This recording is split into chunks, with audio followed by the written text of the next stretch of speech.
¿Qué tal? Bienvenidos, bueno, a uno de los platos fuertes de nuestro Festival de Cine de este año. Estamos con gran parte del equipo técnico del Eternauta, de diferentes áreas. Vamos a poder meternos un poco en todo lo que es la realización. Veo que hay muchos estudiantes, realizadores, productores, directores. Así que, bueno, vamos a tirar algunos disparadores para charlar con los chicos. En primer lugar, les voy a pedir que se presenten para que los vayan identificando y las áreas que trabajan. Hola, ¿qué tal? Bueno, buenas noches. Primero, gracias por la invitación. Mi nombre es Alejo Bustos y yo fui el productor técnico del proyecto. Hola, buenas noches. Mi nombre es Mayra Juárez y fui la coordinadora de los vehículos de acción en el proyecto. Mi nombre es Francisco Chávez y estuve en el equipo de efectos con Nika. Y yo soy Nicanor Enríquez, fui el jefe de FETS del proyecto del Eternauta y trabajé con Fran Chávez y con otra parte del equipo que aquí no está presente, pero un equipo grande. Bien, perfecto. Para darnos una noción de cómo arranca un proyecto de esta envergadura, seguramente acá hay varios, como muchos de nosotros, que leyeron este cómic en su momento y les partió la cabeza. A mí particularmente me tocó en la época que estaba estudiando cine y dije, esto es una locura, es un librazo. ¿Cómo se genera la primer reunión de trabajo? O sea, llega Estañaro con el cómic, llega con la adaptación, viene con la serie. ¿Cómo es la primer reunión del equipo, digamos? Te cuento un poco la visión de nuestro lado. Nosotros sabíamos desde el 2020 que estaba el proyecto de hacer la serie del Eternauta.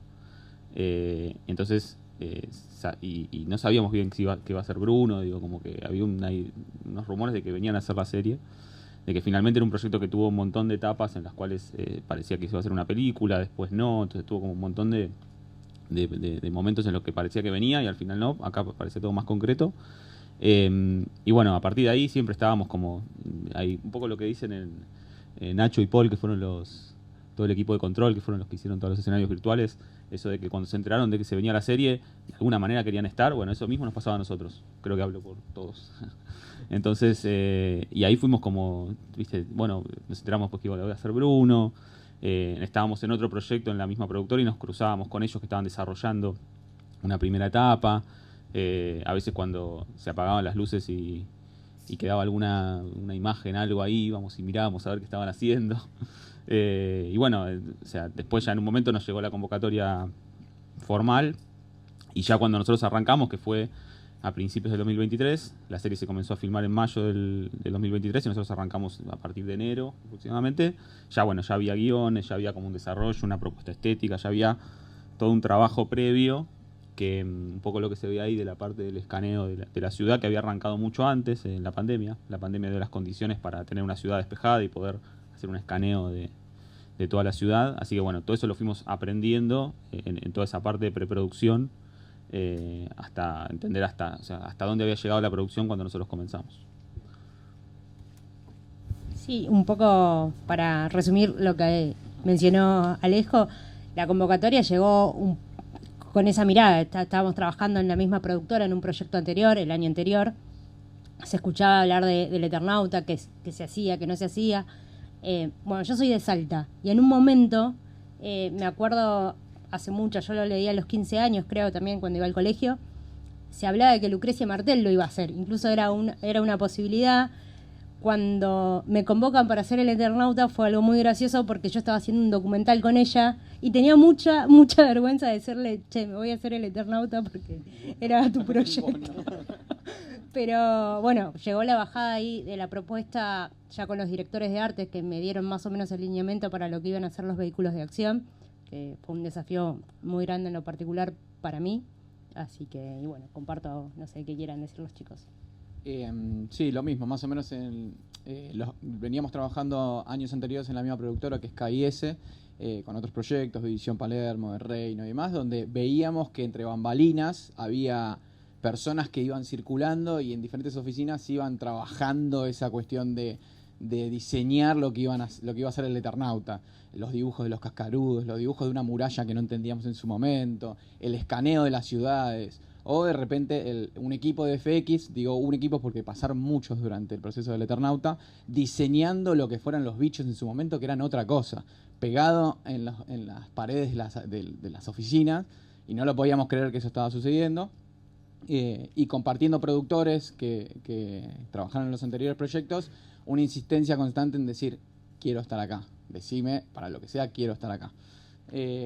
Y particularmente a mí la convocatoria me llegó en diciembre del 2022, estaba en otra parte trabajando por suerte, y me llegó ese esperado mail que empezaba con EE-algo, y dije, llegó el momento, y fue como un gran kickoff de inicio, que fue como el inicio de 2023, desde enero de 2023 hasta final del año 2023, que fue el proceso completo que vivimos la gente de campo del Eternauta. O sea que tardaron un año en realizar estos 6 capítulos de la primera temporada. Más de un año. Nosotros cortamos, técnicamente el rodaje cortó el 23 de diciembre, creo que fue la última jornada. Se empezó con un planeamiento de 110 jornadas de rodaje y terminaron siendo 147. Cuando nosotros arrancamos, estaban los primeros 6 guiones. Llegamos al fin de rodaje sin tener nunca nadie en su mail el guión 6. Imagínense cómo fue la construcción de esos 4, 5 y 6 y la construcción evolutiva que hubo durante todo el proceso de rodaje. Porque algo muy loco que fue trabajar con Bruno Stagnaro en el proceso de este proyecto. Arrancamos a grabar con un lineamiento más o menos claro, pero en el camino las cosas se fueron construyendo según lo que iba pasando día a día en el rodaje.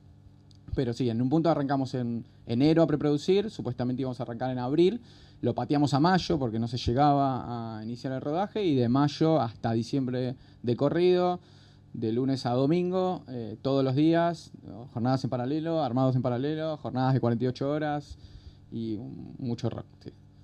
Bien, y en todo este año, más de un año que estuvieron trabajando, ¿cuántas personas trabajan en una producción de esta envergadura? Me gustaría como explicar un poco cómo fue, o sea, a grandes rasgos. El proyecto tuvo como toda una etapa de desarrollo que habrá sido desde el 2020 o tal vez antes. No sé la etapa de escritura, pero más o menos desarrollo habrá sido del 2020 al 2023. El 2023 fue el año en el cual fue la preproducción y el rodaje. Y después, durante el 2024, se siguieron haciendo retomas y se siguieron filmando algunas cosas, muchos más simples, se podría decir. Y bueno, fue un año fuerte de postproducción, que la postproducción igual ya había arrancado en paralelo al rodaje. Eso fue vital, que la preproducción arrancó en paralelo al rodaje, y aún así nosotros la vimos recién en el 2025 y cortamos en el 2023 de grabarlo.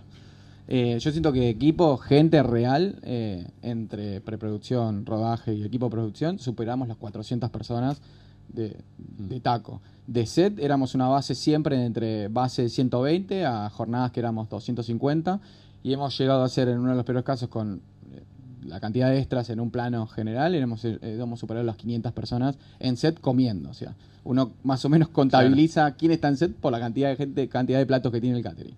Y hemos ido en jornadas grandes casi 500 personas. Pero la base, siento que estábamos siempre, no bajábamos de 100, la base fija, y estábamos entre 150, 180 personas, entre todas las áreas técnicas: producción, vestuario, arte, locaciones, seguridad, catering, etcétera. Sí. Respecto un poco a los tiempos de armado, ¿no? Porque acá hay muchos directores, productores, realizadores, y más o menos sabés cuánto podés tardar en armar una escena. Pero acá vos ves de repente que la escena transcurre en una esquina de un barrio de Saavedra, en pleno Cabildo, Puente Saavedra, General Paz. ¿Cuánto tardás en armar una fachada de esas características? Creo que vamos más destinados a lo que es efecto. Igual la parte técnica tiene una parte muy grande, porque creo que hubo dos mundos grandes, que fue la parte práctica, la nuestra, la que nos encargamos nosotros, que son los special effects, lo palpable, y la parte virtual production, que fueron todas las pantallas, los cromas, los diseños de cosas que no veíamos ahí in situ. Voy a hablar propiamente por la mía. Hemos hecho escenarios desde los más chicos, de metros cuadrados de maquillaje, a 400 metros lineales, cubriendo 2.500 o 3.000 metros cuadrados de maquillaje de nieve.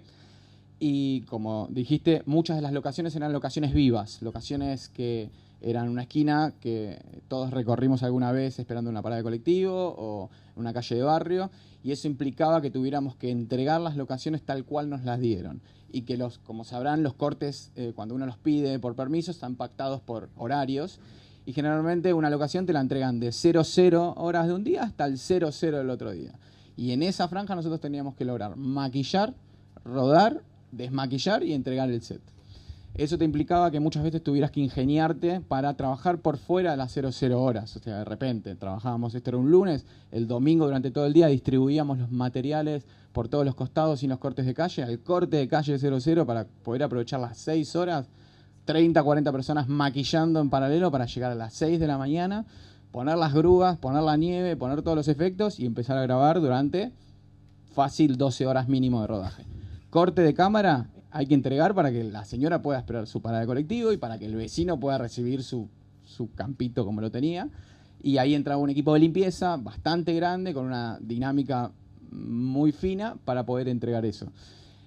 Hemos estado más de 2 días maquillando un lugar y hemos maquillado cosas de un momento para otro también. Como una situación muy Bruno Stagnaro era justamente, vamos a grabar para allá, dale, perfecto, pactamos para allá, maquillamos para allá. Llega el día de rodaje, no, mejor quiero maquillar para allá. Y eso lo aprendimos el primer día de rodaje que tuvimos de exterior. Ya el segundo no nos pasó. Y en el tercero ya estábamos afiladísimos. Ahí, para complementar, pasaba mucho como lo que dice Nicanor, que a veces entrábamos un poquito antes. Yo que manejaba muchos de los autos y que los autos a veces había que darlos vuelta porque pasaba toda esta situación de los golpes de los cascabrudos. A veces iba media jornada antes a posicionar autos, a prepararlos, porque muchos eran autos que estaban en funcionamiento. Y lo que implicaba eso era cubrir todos los vehículos para que el polvo de la nieve no ingresara en todo lo que sea los conductos de ventilación y después no tengamos problemas con los dueños de los vehículos. Cuerpos humanos también. Y cuerpos humanos también. Entonces eso implicaba que vaya quizás 3 horas, 4 horas antes de que nos habiliten el ingreso a la locación, solo a posicionar los autos, a taparlos y que después se ingresara todo el equipo de nieve a hacer su trabajo. Un cronograma muy fino porque de repente ella tenía que meter el auto, pero ¿qué va primero, la nieve o va el auto? ¿Va primero el croma que va en el fondo? ¿Va el corte de calle? ¿O acomodamos las cosas y después nevamos? Hubo como un organigrama muy fino entre todas las áreas que le fuimos buscando la vuelta día a día hasta llegar a ser muy finos por momentos, en donde nos organizábamos justamente quién entra primero al set. Muchos de los escenarios que vieron son escenarios vírgenes, o sea, apenas vos le pases un trípode, o le pases una rueda, o le pases un pie, ya deja de ser vírgenes. Entonces había como una dinámica en el set que había que respetar, y es complejo, como sabrán, en un proyecto de ese calibre con tanta gente, que eso se respete. Bueno, pasaba. No, una cosita que me parece que está bueno contar es que esto que dice Nika fue algo que fuimos aprendiendo y construyendo más allá de la experiencia que ya tenía cada uno, y creo que algo que permitió que eso funcione fue el valorar el trabajo del otro. O sea, como uno entendía que los tiempos que tenía Nicanor con su equipo para hacer todo el maquillaje, la entrada de vehículos, el armado de los escenarios de parte del equipo de arte, los tiempos que teníamos nosotros de parte técnica. Entonces era sentarse en una mesa con planos, con mapas, con dibujos hechos a mano, con autitos de juguete y muñecos. Muy analógico porque el tiempo no daba para hacerlo mucho más, o sea, para hacerlo como un proceso más largo. Entonces, pero siempre era como, bueno, hablamos con todas las áreas, con locaciones. El trabajo de locaciones fue increíble porque de guión había las locaciones que están en la serie son que estaban de guión. Y no había mucho paño para... no, esto lo podemos filmar en tal lado. Hubo alguna que otra que se adaptó, pero en general eran locaciones difíciles de filmar, difíciles de cortar, en barrios que son complejos. Y después, bueno, hubo también un gran trabajo de todo el equipo de postproducción porque hay situaciones que están contadas en estudio, locación real y cromas en otro estudio. Y todo eso, la verdad que ni nosotros nos damos cuenta dónde están los cortes. Así que fue una gran combinación, y en parte de este proceso de los armados, otra vez que la postproducción haya trabajado desde el inicio nos ayudaba a sentarnos con ellos y decirles, mirá, vos tenés, por ejemplo, la muralla. Nosotros esa muralla la armamos en un galpón en Ezeiza, la parte donde arranca el clip que vimos recién. Nosotros para eso necesitábamos medidas de la altura que tiene la General Paz, cuánto medía el espacio de la muralla, qué distancia necesitábamos del personaje al auto. Todos esos escenarios estaban planteados de manera digital. Entonces con eso nosotros fuimos a un galpón vacío y armamos la muralla, armamos los cromas, armamos la iluminación, todo gracias a tener toda la información ya en ese trabajo que habían hecho la gente de postproducción. Y a partir de ahí después vos ibas ajustando, pero ya tenías como una base de ellos que era clave para poder que las cosas tengan realidad cuando después las montabas, vos las pegabas con el escenario virtual, con lo que estaba filmando la cámara, con una especie de mixer, y calzaba perfecto. Y eso era algo que también Bruno lo manejaba a la perfección, entonces esa era otra de las cosas que también él sabía y se metía mucho en esa parte. Fundamental, ¿no? Como tener un conocimiento híbrido y vasto sobre la dinámica del rodaje, pero también sobre las posibilidades de la postproducción, hasta dónde. Sí, era fundamental porque tenías que entender hasta dónde vos tenías que nevar o maquillar o ver por cuadro, y eso fue un laburo en conjunto con ellos. Digo, justo hablaba del galpón. El galpón fue una solución a un problema que encontramos en un momento de que el Eternauta, desde el minuto 1, nieva. Si nieva está nublado, todo el cielo está nublado y encapotado. Se nos acabaron los días nublados y se nos acabaron las coberturas y ya no había chance de seguir dibujando interiores y demás. Se encontró la solución de un galpón gigante, un hangar en Ezeiza, donde a través de un laburo de equipo de la parte de Riggers y BFX se armó un cajón de cromas gigantes en donde dentro plasmábamos calles enteras. O sea, estaba iluminado de forma tan pareja y tan armoniosa que te daba un día nublado, lo que te permitía tener un control de todo. Y entraba un escenario, salía un escenario. Entraba otro escenario, un día grabábamos calle Cabildo 2 cuadras, salieron una fachada de una casa, salieron una fachada de un supermercado. Y eso fue como un desafío para todos, porque no estamos hablando de un estudio con una parrilla aérea, con cuestiones técnicas que te permiten solucionar, sino acá era resolver bajo los desafíos que se te encontrabas en el camino. Siento que fue un laburo, esa parte del galpón fue un laburo muy, muy increíble, en donde se unificaron muchos criterios. Digo. Bien, por ahí esta pregunta que voy a hacer he apuntado porque me rompe la cabeza el tema de toda la utilería y el laburo tuyo, Mayra. ¿Cómo contabilizás en la cantidad de autos que necesitas y de dónde los sacás para crear una muralla, esa muralla que se ve en la serie?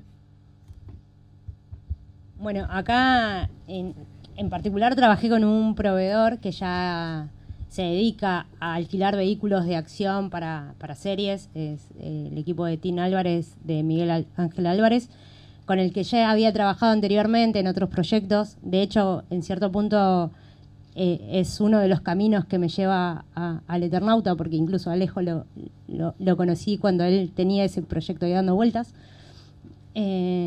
Y contabilizar esos autos fue bastante difícil y era una dinámica con Bruno constantemente, que nosotros teníamos como, hay todo un presupuesto, toda una elaboración de más o menos cuántos vehículos vas a necesitar por desglose, y de repente estás en la locación y Bruno te dice, voy a necesitar más autos.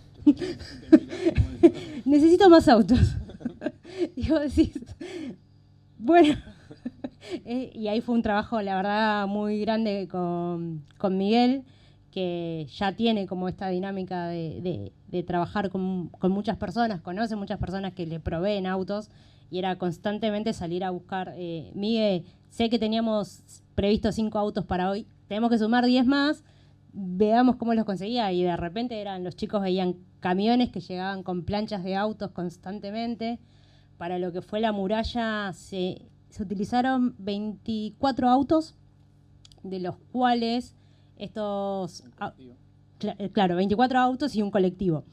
Para lograr la instalación de la muralla, se llevó todos esos autos a este galpón, y ahí dentro de la muralla se hacía como todo un trabajo de mecánica en que le sacábamos el motor, justamente como iba a estar la fricción con la camioneta cuando baja, necesitábamos evitar cualquier punto de que eso pueda generar alguna combustión o algo y generar un incendio. Entonces había todo un proceso previo de sacarle todos los fluidos, sacarle el motor, y se hizo un parque automotor al costado del galpón, en donde de repente teníamos los 23 autos y el colectivo, y en paralelo hice como un chatarrerío de 15 autos, en los cuales de repente Bruno teníamos los autos que sí funcionaban, y ahora quiero 2 dados vueltas acá, y de repente te decía, dame vuelta a esa Surá, no, pará, voy a buscarte con un Clar, que se pueden dar vuelta. Iba y buscaba con un Clar, que ya lo teníamos fijo ahí con el equipo de nieve, buscar con el Clar, traer el auto, colocarlo en la posición, y muchas veces era ya tenerte un parque automotor por las dudas, porque lo pedía constantemente y nos pasó así en muchas locaciones. Creo que en total usamos 550 jornadas de vehículos, o sea que se ven 500 vehículos en diferentes escenas o en la compilación de escenas, de los cuales la dinámica era que acá los vehículos no tenían que funcionar y entraban los vehículos viejos, que eso fue toda una búsqueda en base a lo que se habló un poco de los guiones, como por ejemplo el Torino, que es re icónico. En el guión no era un Torino, era un Taunus rojo, me acuerdo, y en la primera devolución que tuve con Bruno frente a las propuestas de vehículos empezamos a cambiar, a tener ideas, y fue un ida y vuelta que en la primera reunión que tuve con él salí con toda la cara así con un bajón, dije, no, tengo que salir a buscar todo de nuevo porque planteó otra cosa distinta, rebotó todo y era... creo que mi cara ese día fue re pálida. Por suerte la sorteamos y tuvimos una muy buena relación, que eso es lo que también tiene Bruno al trabajar con él, es que a medida que lo vas conociendo lo vas entendiendo y te va explicando lo que él quiere llegar y cuáles son sus objetivos y a lo que apuntaba, y eso estuvo bueno.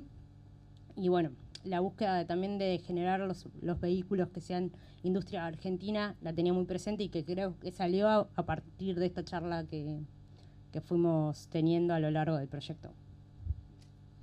La misión de destruir un Torino, ¿no? Destruiste un Torino. Dos. En este laburo que es tan híbrido, ¿ustedes tuvieron que tener alguna especie de asesoramiento para entender lo que Bruno entendía ya del guión? En el sentido, ¿tuvieron que aprender algo de postproducción, del manejo, de cómo se monta tal o cual cosa? ¿Hubo una capacitación en eso? ¿No la hubo? ¿Con que te expliquen basta? Fue un aprendizaje constante desde el día 1, en un montón de sentidos. En cuanto a interpretar un poco lo que él quería y lo que él llegaba, un poco era con las charlas que cada tanto teníamos con él. Había repasos de reuniones en las que se repasaban escenas puntuales, por ejemplo la de la muralla, que salíamos todos de esas reuniones con unas caras como diciendo, esto es imposible, esto no lo podemos hacer. Pero bueno, se logró. Y después María Bataglia, que es una de las directoras de arte, ella trabajó mucho en la construcción del mundo del Eternauta, del universo. Y por momentos María era una persona en la cual vos ibas y le decías, che, María, a ver esto, estamos pensando que va por acá, ¿te parece? No. Había un trabajo muy, muy interesante con ella. Y ella, que ya había trabajado con Bruno, ella trabajó con él en Un gallo para Esculapio, ya lo conocía bastante y a veces también me acuerdo una charla que tuve con ella en una fiesta que hicimos en mitad de la serie, más o menos, donde proyectaron algunas imágenes y ahí todos entendimos lo que estábamos haciendo. Sí, fue muy fuerte. Y ella en un momento charlando dijo, traten de disfrutar porque esto es bastante particular. Bruno es una persona que hay que disfrutar, hay que entender lo que está haciendo, miren el monitor.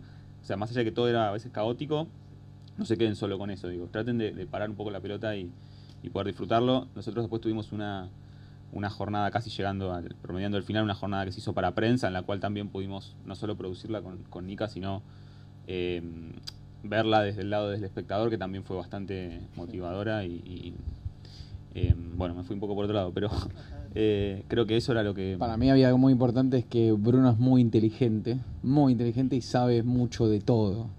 Y de todo él investigaba previamente antes de pedírtelo. Entonces, si vos querías buscarle una vuelta, o sea, resolver algo de determinados motivos, él ya lo había pensado y ya te decía, me parece que más por acá. Y no había forma de engatusarlo, entre comillas, claro, si quisieras. Y eso estaba muy bueno porque era un desafío constante en decir, tengo que intentar de conseguir lo que él quiere visualmente. Y muchas veces él no sabía lo que quería y lo encontraba con construcciones nuestras, investigaciones nuestras, y era como un ida y vuelta constante. Digo, todos aprendimos de VFX, todos aprendimos de cómo laburar con ese mundo que no existe, que no lo estamos viendo, y creo que eso fue lo más valioso también. Bien, y ¿querías agregar algo? No, justo me acordaba de una situación de todas estas reuniones y de las cosas que él quería y demás. Me acordé de la vuelta del colectivo, que fue una charla que de repente estaba, no, porque yo siento que tiene, en esta escena en la que ellos se tratan de escapar de los cascarudos, que encuentran a los militares en el capítulo 4, que siempre hablábamos que eran 2 autos que le caían y que... Eran 2 autos, siempre fueron claro, 2 autos. Y de repente él decía, bueno, pero vos que tenés tu colectivo, ¿no? Sí. ¿Qué cae un colectivo? Y yo lo miraba. Claro, y esto fue, me acuerdo, siempre patente como de esos desafíos que te generaba y era el constantemente aprender cosas, que nosotros grabábamos esto un sábado en Colectora General Paz. Era un colectivo de 11 metros, la calle medía 9. Y él dice... Vuelta General Paz. Sí. Y él dice, bueno, esta reunión que de cómo vamos a lograr... No sabíamos todavía el colectivo, sino que era lo que los iba a detener. Hasta que dice que de vuelta el colectivo fue un jueves a las 5 de la tarde y se grababa el sábado. Y yo lo tenía que dar vuelta el viernes a la noche. Y entonces era como, ¿cómo hago para dar vuelta un colectivo? Y fue constantemente de aprender cosas a la par de Bruno.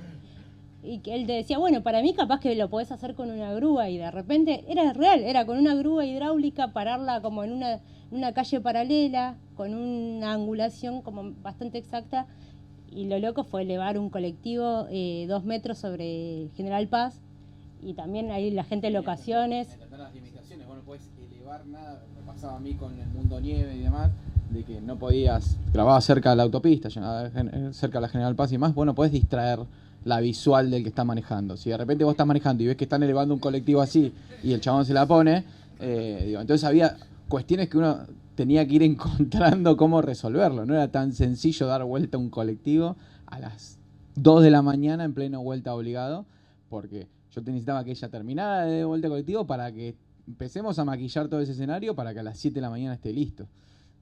Todos esos desafíos, esas cuestiones que se encontraron, como no pedir un permiso especial en vialidad para que vialidad esté atento, para que ponga una persona ahí con un camión, para que no haya una distracción y demás. Todo esto se resolvió en 24 horas, 29 horas de corrido.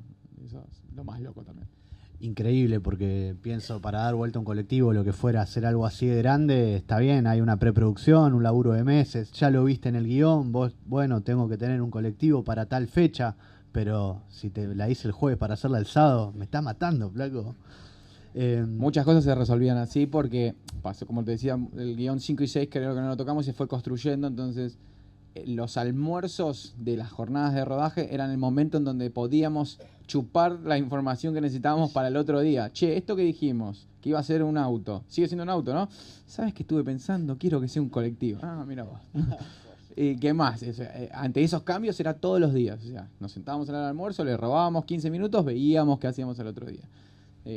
Reproducíamos de un día para otro niveles bastante grandes de estructuras. Eso era muy loco. A veces pasaba que también él escribía mucho en el camino a la locación. Escribía muchísimo en el camino a la locación. Y de repente estabas llegando al set y te decía, y te llegaba un mensaje de Bruno, che, ¿qué posibilidades hay de que tengamos acá un tractor que remolque un jeep? Y de repente a mi compañero y a otro compañero que se encargaba de animales, che, ¿y podemos tener 2 caballos más? Y era así, como todo. Y yo le decía, ¿eso es para hoy, Bruno? Sí, ¿en cuánto tiempo lo tenés? Y él ya escribía para el tiempo que vos le decías, bueno, trato de buscar y no sé, dame hasta el mediodía por lo menos. Y era mucho así trabajar con Bruno, que fue el desafío. Bueno.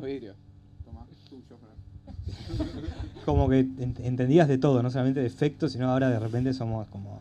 Tenemos profesionales de vidrio, te puedo hablar del vidrio templado, del laminado, cuánto tiempo le lleva, por qué trasladarlo así, por qué en 24 horas sí, en 24 horas no, era como... ¿Viste esa vidriera en el Soleil? Sí, bueno, el participante se va a caer, el actor va a caer ahí. Pero ese vidrio, si se cae ahí, se corta todo, es un vidrio común, va a caer todo astillado. No sé, mañana lo vamos a hacer que se va a caer ahí.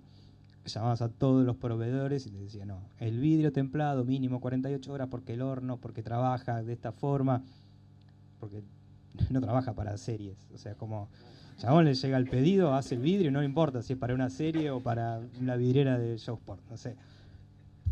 Hasta que, bueno, de repente llamando por teléfono a 10.000 vidrierías, hay uno que te dice, déjame ver. Entonces ahí empezás. Listo, ya está, sos mío. Listo, entraste.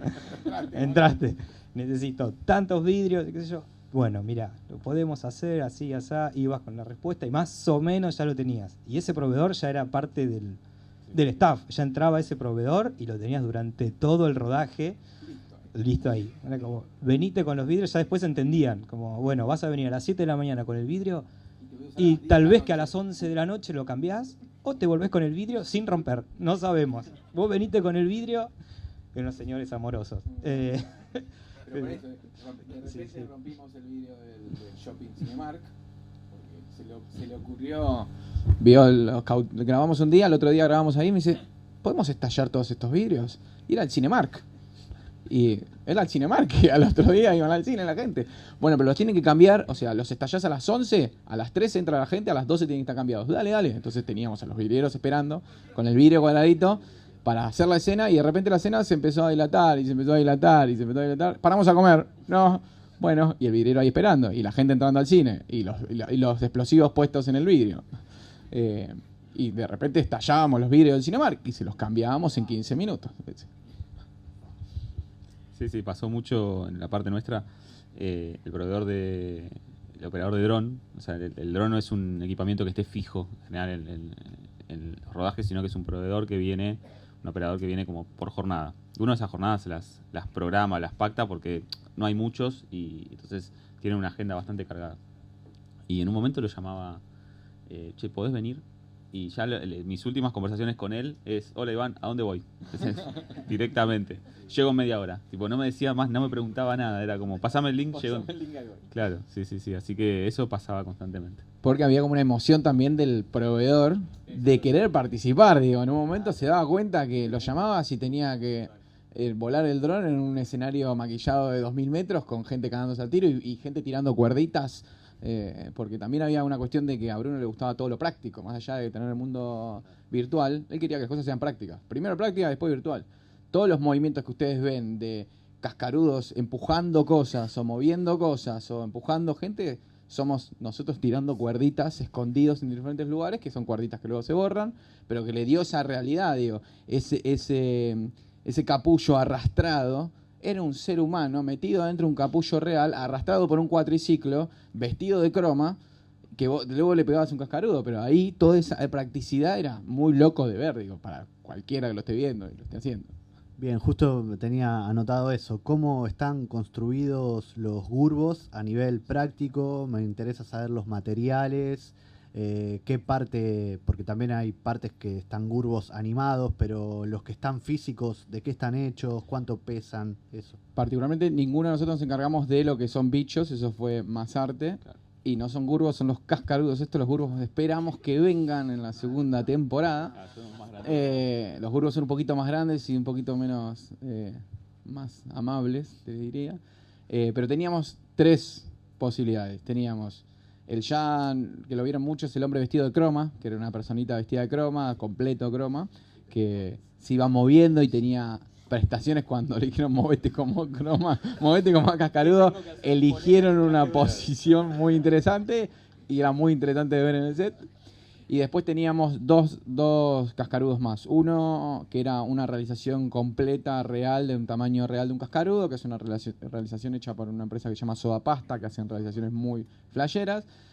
Tamaño real, con algunas cosas articuladas, no animatronic, sino lo movía físicamente, con unas rueditas que nos permitía verlo físicamente.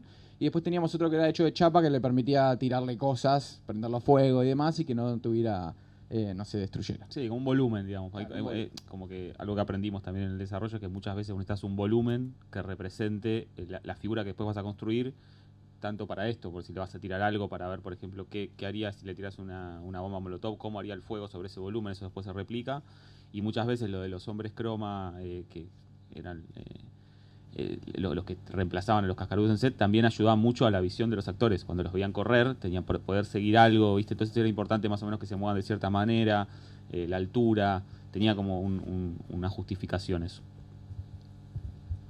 Una curiosidad, en una producción tan grande, hablas de 250 personas, 400 personas, ¿cómo se mantiene el secreto profesional? Porque estás filmando El Eternauta, no se hizo nunca, la intriga que genera eso, ¿cómo haces para que no se escape una foto? Me imagino que obviamente debe estar por contrato ¿Está penalizado circular algún tipo de información? ¿Quién controla eso? ¿Cómo se hace? No, vos cuando arrancás un proyecto así, filmás una confidencialidad, lo cual no podés divulgar nada. Cada proveedor que contactás también la firma, entonces toda la información que vos les pasás es confidencial.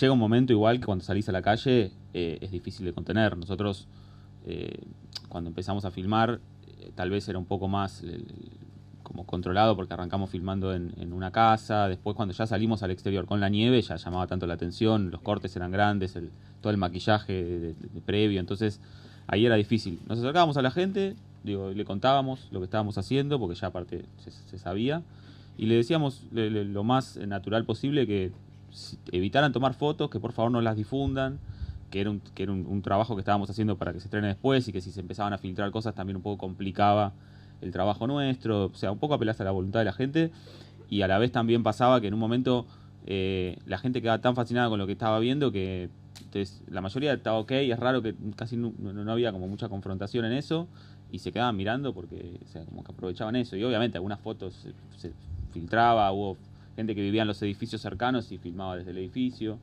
Eso pasó, pero... En uno de los primeros escenarios, que fue el túnel de Grecia, claro, que fue uno de nuestros primeros escenarios exteriores, que fue uno de los más grandes, que es ahí el túnel de Grecia, que están pasando Puente Saavedra. Teníamos maquillado 200 metros lineales del lado capital y 100 metros del lado provincia. Todo eso se maquilló un sábado y grabamos un domingo, que era feriado. Y era el primer circo donde Mayra tenía un convoy militar gigante, gente vestida de militar, maquinaria nevando y reseteos constantes de todo ese movimiento que estuvimos toda una jornada. Terminó la jornada y a la noche había hashtag el Eternauta a todos lados, y era los 4 edificios que estaban al frente y la gente que no lo podía creer. Tenía el cine delante de su casa y estaba Ricardo Darín disparando tiros en el coto y no lo podía creer.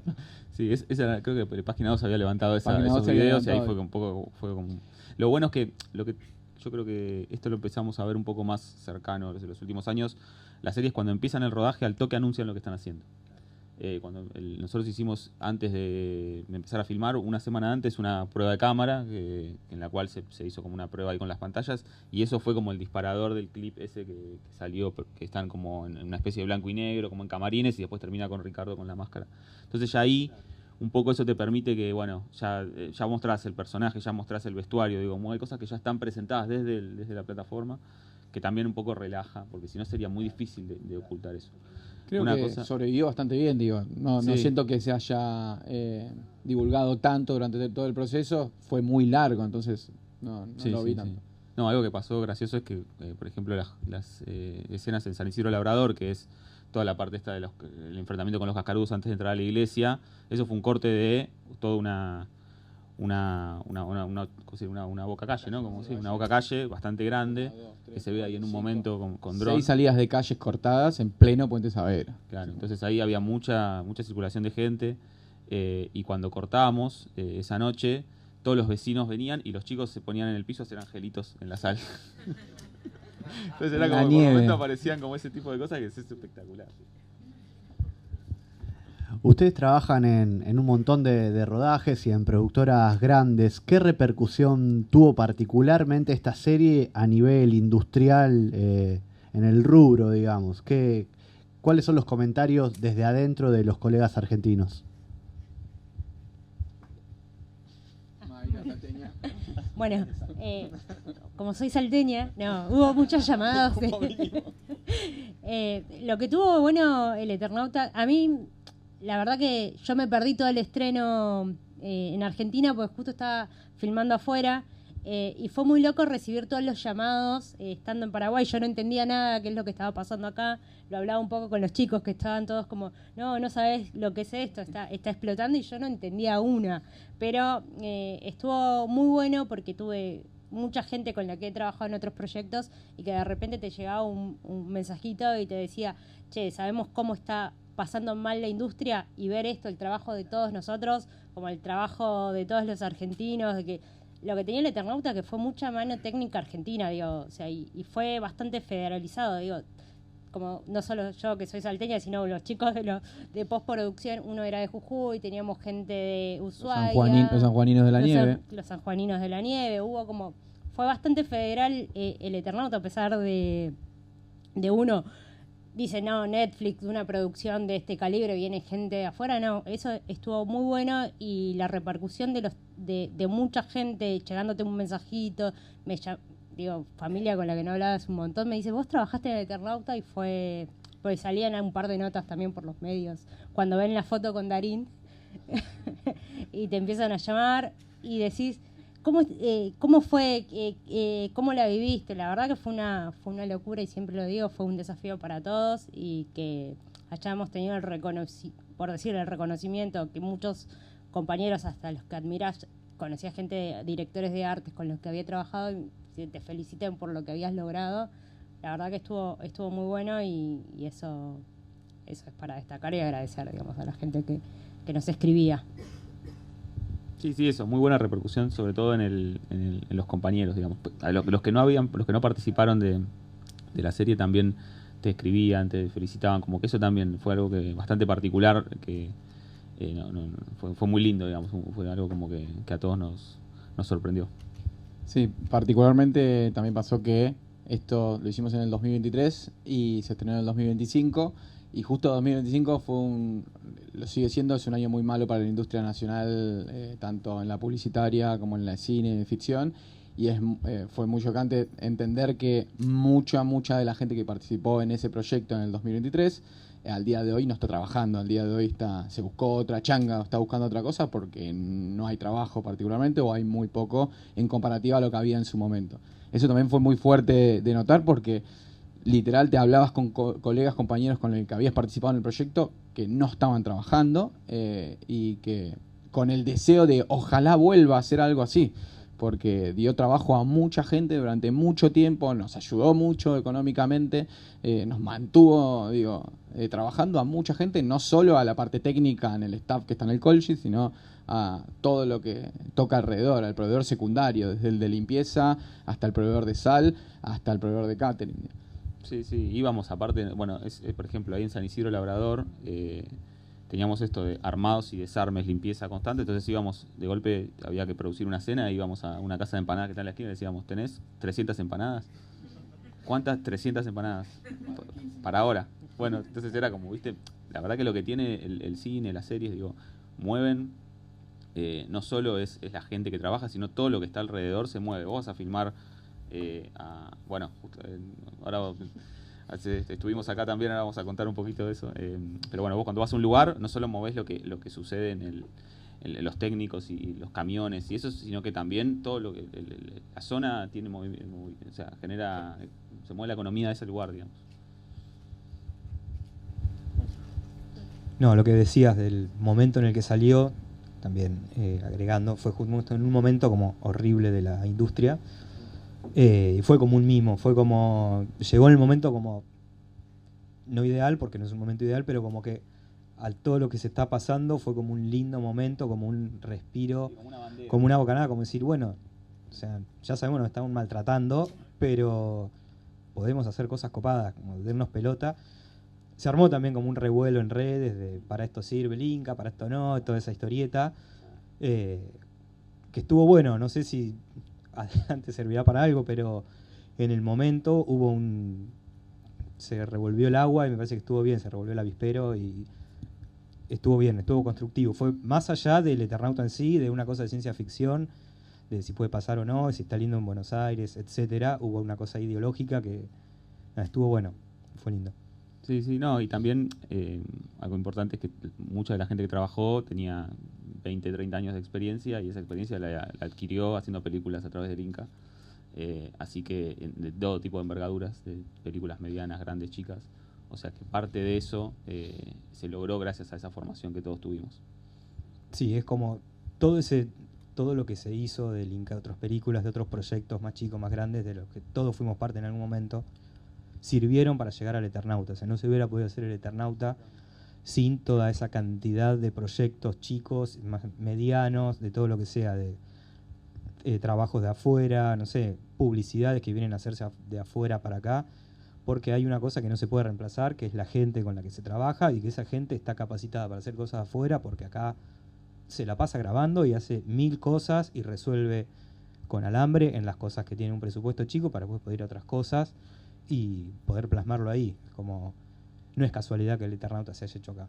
Y no se pudiera haber hecho acá si no era con todo ese trabajo que hay, no sé, como de inferiores, ponele. ¿Por qué sale un Maradona, un Messi, un Di María de acá y no salen de Nueva Zelanda? Y bueno, porque acá hay 17.000 equipos de fútbol y no en Nueva Zelanda. ¿Por qué acá se hace el Eternauta? Y porque acá tenés toda una industria que te ayuda a hacer todo eso y te da gente capacitada. Gente y también los proveedores, digo, los proveedores del recurso técnico, como el rental de cámaras. Si no existe todo lo anterior, no tendrías acá un rental de ese estilo. Y así con absolutamente todos. Con el de los autos también, con el de las armas, con Buratini, que hizo todas las armas y hizo un laburazo. También es un muchacho que se la pasa colaborando con cosas de bajo presupuesto y él sigue inventando cosas. Es como, va más allá del Eternauta. No, perdón, ahí también hubo mucha investigación histórica en las armas. Sí, sí. Y mucho laburo en paralelo con Bruno, ¿no? Sí, fue como presentar este arma, ¿por qué este personaje puede usar un FAL y por qué no usa una ametralladora? Bueno, porque el FAL, porque supongo que ya lo vieron todos. El tema del FAL en las Malvinas, tal arma, por qué tiene que disparar tal arma, por qué el señor del edificio tiene un revólver chiquito y no tiene otro arma como fuera el de Last of Us, que cualquiera tiene un arsenal en su casa. Bueno, no. En Argentina muy poca gente tiene un arsenal de ese estilo. Bueno, tendría el revólver viejo que heredó del bisabuelo y entonces tiene que ser este revólver, como un montón de cosas así. Bien, bueno, gracias por esta construcción que viene. Nosotros acá en este espacio reivindicamos un montón el tema de la industria argentina. Justamente hacemos un festival de cine para mostrar el nivel de las películas que hay acá. Podría ser un festival internacional, sí. Preferimos hacer como hincapié en la industria de acá. Es un momento que es súper necesario eso. Esperemos que se pueda seguir filmando a este nivel. Entonces les quiero preguntar, ¿cuándo sale la 2? Mañana, creo, ¿no? Nosotros no tenemos mucha información real y no somos personas que podamos dar ese tipo de información.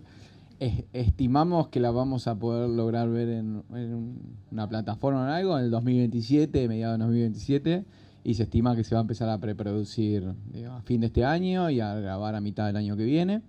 Ojalá, pero no sé, ojalá que no se haga todo por CGI y que todavía siga siendo analógico.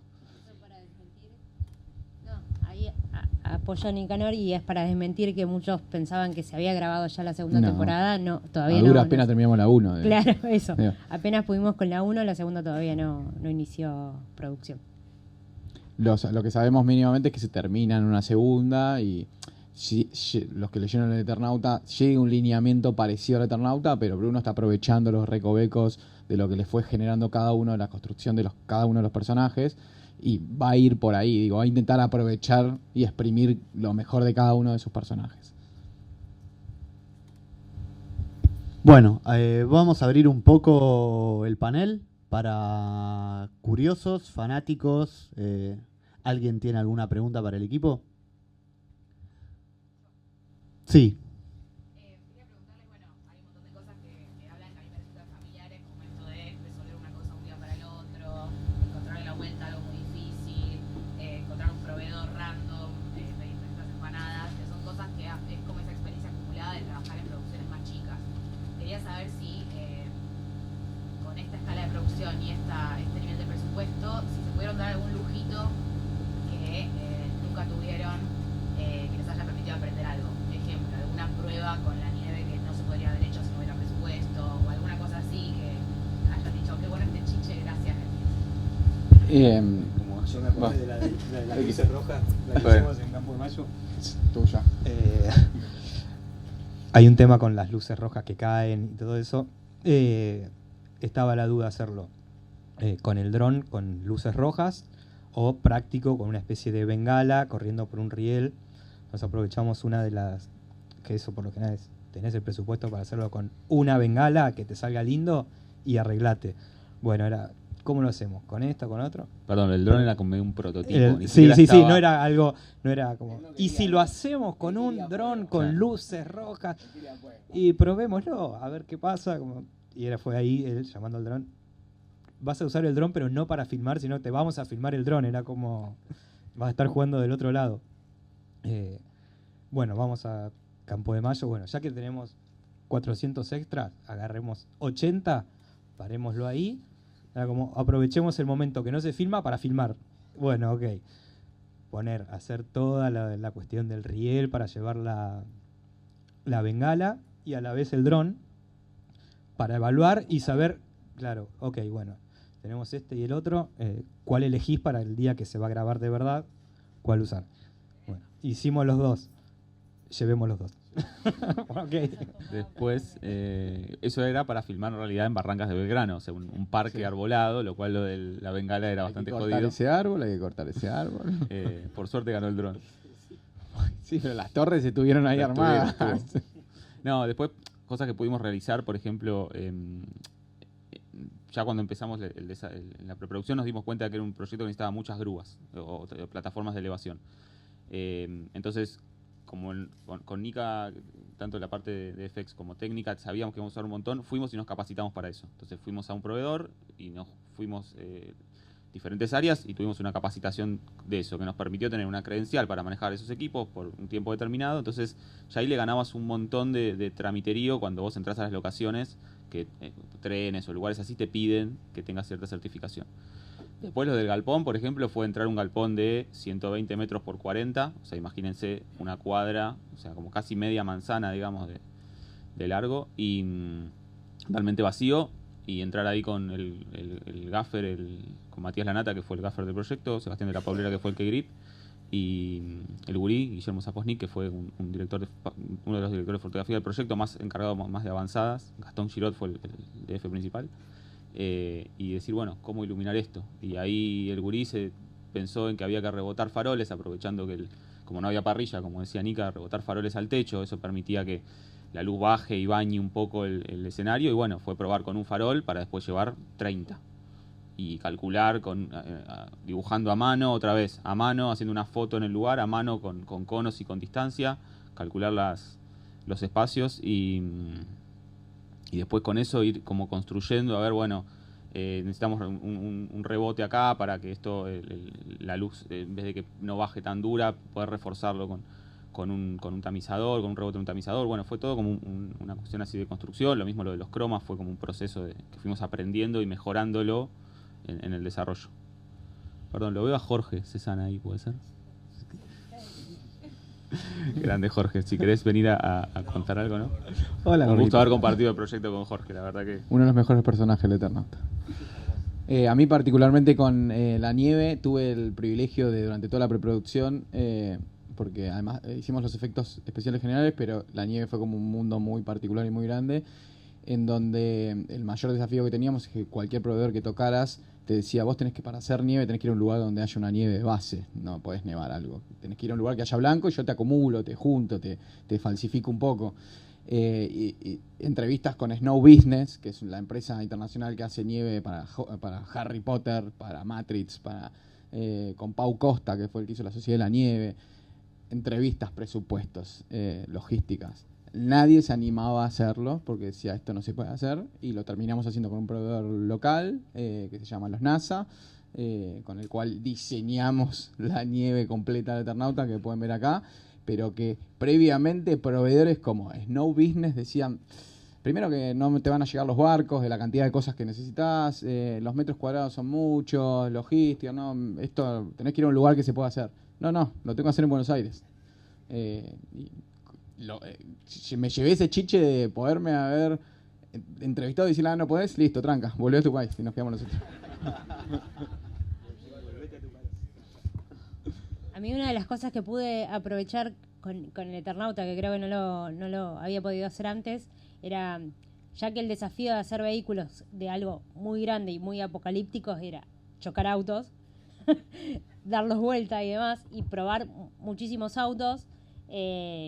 Esa fue una ventaja que tuve con el presupuesto como el de Netflix, de ir a buscar el auto específico, de probarlo.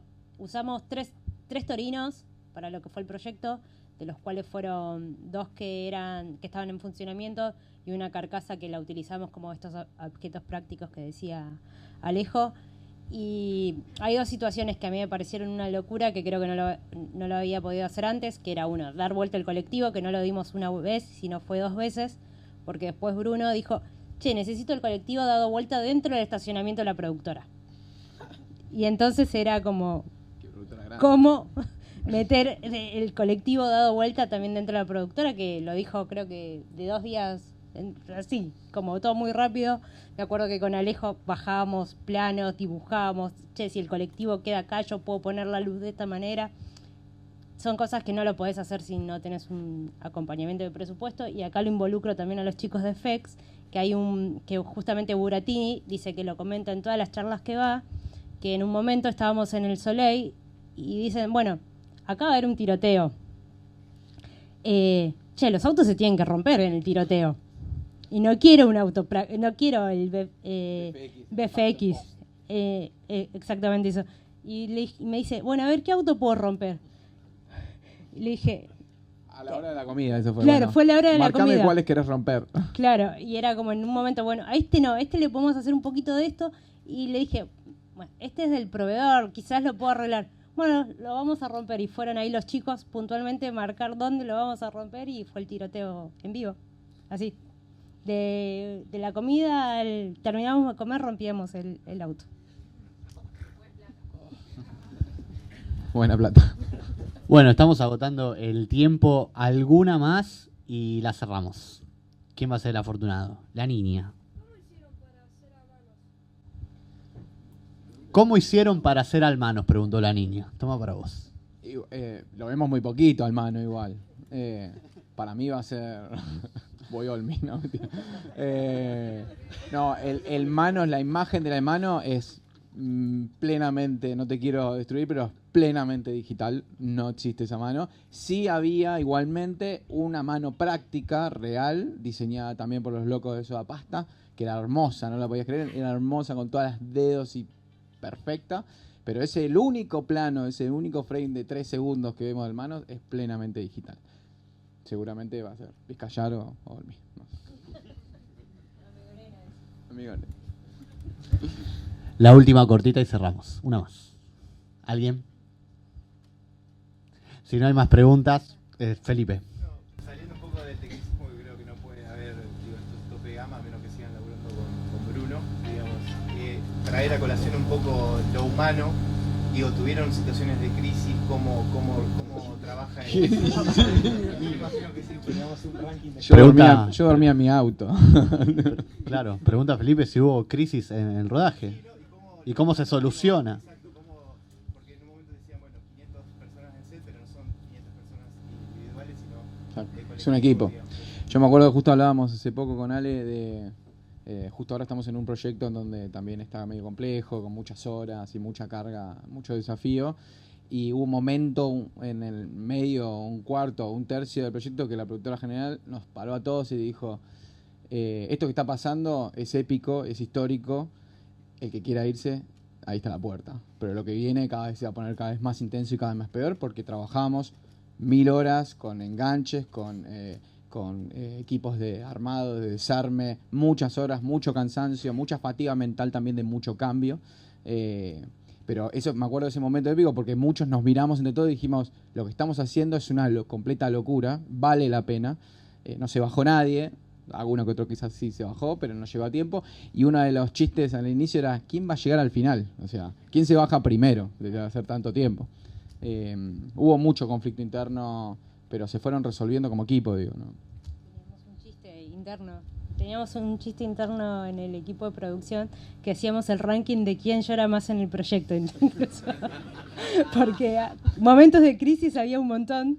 Y entonces, bueno... El llantín de oro. Claro, era el llantín de oro, a ver quién llora más. Pero como dice Nicanor, dormir en autos. Hoy hablábamos recién que tuvimos una jornada en la que salíamos de una locación, nos dormimos en el viaje del traslado a hacer una prueba del choque del Torino. Después hicimos toda la jornada de las pruebas, volver a casa, bañarse, ir a la otra locación, terminar esa locación e ir a chocar el Torino. Fue como... El estrés estaba puesto en que lo que estabas haciendo, yo particularmente nunca lo había hecho, digo, nunca había nevado una ciudad entera. Entonces, nunca había volcado el Torino y tenía solo un Torino. O sea, teníamos un solo Torino y tenía que dar exactamente esa prueba. Empezamos con las pruebas del Torino en mayo, apenas empezamos el rodaje y lo grabamos en septiembre, creo. Con pruebas en el medio, con pruebas que no comprometen un Torino, no das vuelta a un Torino. Haces pruebas de presión, pruebas de cuestiones, de frenado. Todo es un estrés enorme porque tenés encima tuyo una responsabilidad muy grande de lo que va a pasar ahí adelante.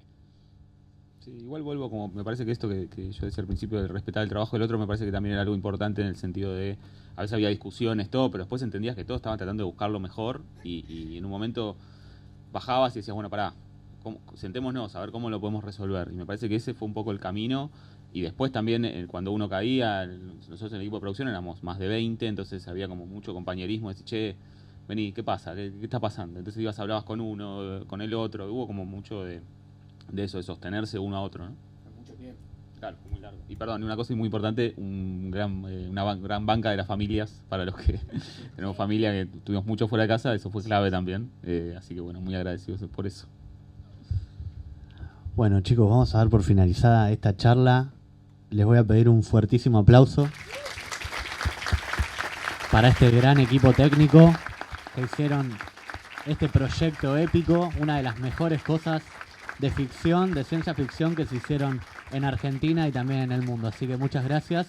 Hacemos un pequeño break y seguimos con bloque de cortometrajes. Perdón, yo quería decir una sola cosa. Estuvimos hace las últimas 3 semanas filmando acá en Luján otro proyecto. Así que le queremos agradecer la hospitalidad de toda la ciudad. Perdón por los cortes de calle, perdón por algún corte de ruta. Pero bueno, nada, eso. La verdad que nos recibieron muy bien, la pasamos bien. Sí, esta vez fue sin sal. Pero bueno, nada, eso. Agradecer, la verdad que estuvimos 3 semanas acá y nos llevamos un gran recuerdo. Así que bueno, eso.